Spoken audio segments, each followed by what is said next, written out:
আমাদের যুব ক্রীড়া মন্ত্রণালয়ের বছরের বাজেট থাকে 2000 কোটি অ্যারাউন্ড, যার মধ্যে শুধু স্পোর্টসে থাকে প্রায় 50 কোটিরও নিচে থাকে। গত বছর আমরা শুধু 17 কোটি দিতে পেরেছিলাম আমাদের ফেডারেশনগুলোকে। অথচ পূর্বাচলায় একটা স্টেডিয়াম দা বোট আপনারা জানেন, যেটার জন্য বাজেট নেওয়া হয়েছিল 4500 কোটি।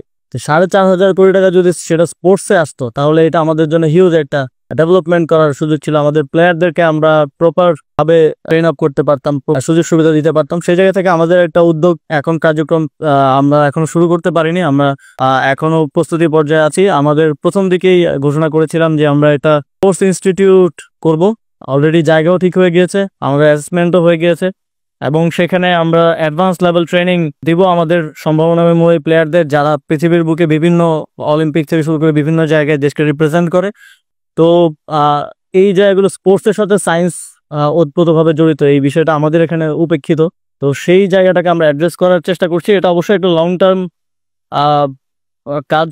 আমরা উদ্যোগটা নিচ্ছি, আমরা সেই ইনফ্রাস্ট্রাকচার এবং সেই পলিসিগুলো সেভাবে নিচ্ছি যাতে করে ভবিষ্যতেও এই কাজগুলো কন্টিনিউ হলে এটা আমাদের দেশের সার্বিক স্পোর্টসের জন্য ভালো হবে। আমি আহ্বান করব যে সবাই আপনাদের বাচ্চাদেরকে ফিট থাকার জন্য হলো স্পোর্টসে এঙ্গেজ করা প্রয়োজন। স্পোর্টস একটা লাইফস্টাইলের অংশ হওয়া উচিত।